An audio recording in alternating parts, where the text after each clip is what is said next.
I'm Diccon Hyatt. And I'm Stacey McAuliffe. And at Community News Service, we are going to conduct a grand scientific experiment. We are going to see if the food pills of the future are now a reality.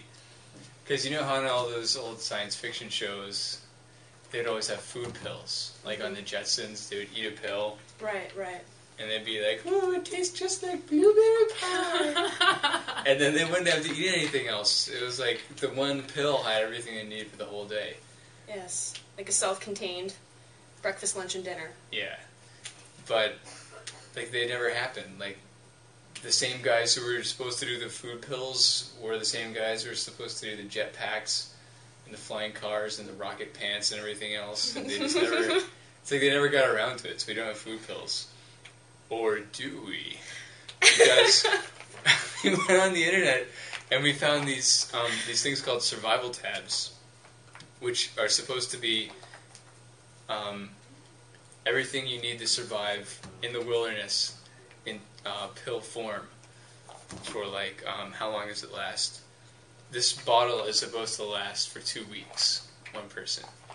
So what we're going to do is we are going to perform an experiment. We're going to split up this bottle and see how long we can make it last. We're not going to eat anything other than survival tabs. We're going to drink coffee and... water, anything without any caloric content whatsoever. Yeah, so we're not going to be cheating and getting calories elsewhere. We're just going to see if these survival tabs are the solution to the food pill problem. And as Rob pointed out, the art here definitely has graphical elements that say survival. It's got crosshairs, like there's going to be a war and there's not going to be anything left to eat in the country except for survival tabs. Yeah. And actually one of the places I saw them marketed was on the Montana militia website. Oh, really? Yes. Comforting. You just know there's some guy, like, in a bunker with a basement full of these survival tabs, like, after the nuclear weapons hit Seattle, all them dang hippies are gonna come around wanting my survival tabs, and I ain't gonna give them none.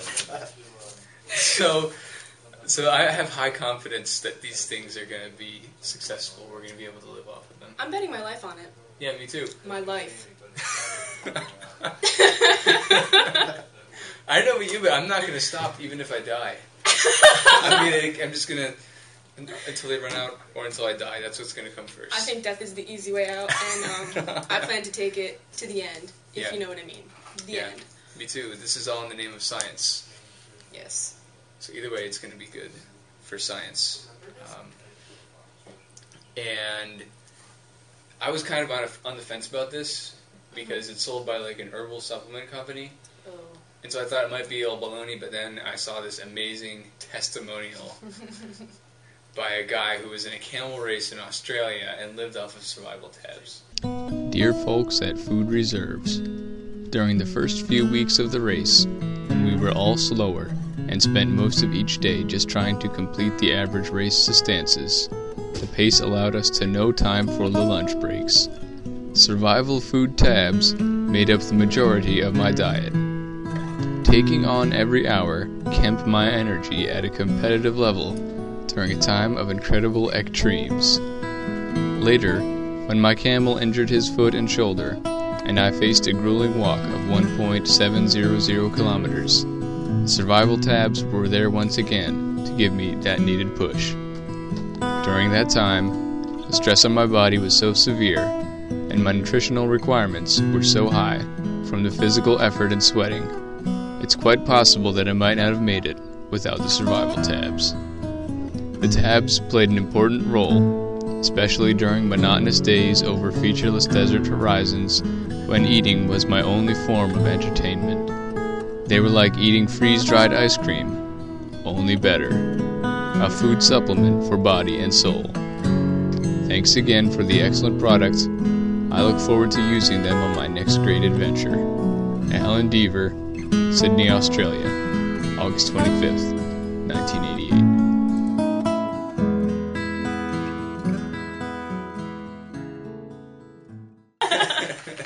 I'm sorry. It's a good video. It's good. Yeah. So wasn't that that video awesome?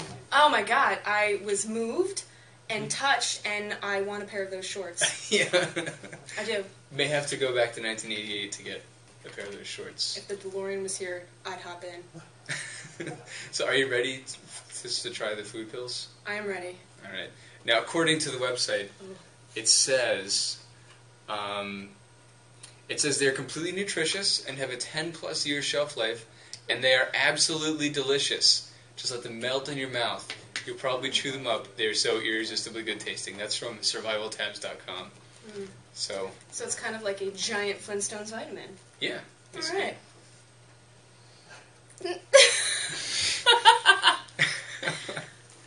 Let me. Oh wow, that's delicious. To me, it kind of smells like there's this one part of I-95 in Philly where you're driving past these refineries, and there's this smell that's like a combination of rotten milk and dirty socks. Mm. That's what it smells like to me. But who knows? Maybe it's one of those things that smells really bad but tastes really good. I was gonna say like dead bodies and cardboard. There's definitely a cardboardy element to it. But maybe it's just the preservatives. It could be. What makes it delicious. Yeah, what makes it last 10 years in the militia man's bunker. Oh, I just also want to point out that this can fit in any GI canteen. Yeah. So.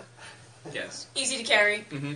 You know, low maintenance. And these are used by the Alaskan Helicopter Rescue Squad, which I don't see mentioned anywhere except on the Survival Tabs website. Which means that they're just better informed about this kind of thing than we are. Figures. All right. Cheers. Cheers. It's not really thawing. Mm-mm. I guess you do have to bite it. Yeah, there's no... Oh. Mmm. It's so good.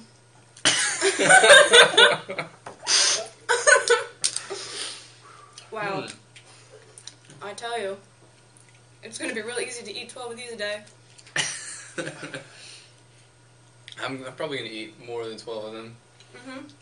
Unless 12 really is all you need, but I'm just going to eat them until I'm full. But it tastes like... It has milk solids as its main ingredient. Thank you. And it definitely tastes kind of milky. Kind of like a stale chocolate and paste. Yeah, it's like Tums, but gooier. Mm. Wow. It's definitely like nothing I've ever tasted before. It's got kind of a metallic aftertaste. Mm-hmm. I think that's the taste of the science. I would say it tastes like heaven. It's probably one of the best things I've ever eaten. I'm really excited to start this journey with you, Diccon. I think it's going to be great. Yeah, me too. So we're going to check in tomorrow and see if we're still alive and see how many of them we go through to see how long we can make them last. So, see you later. Bye. Bye.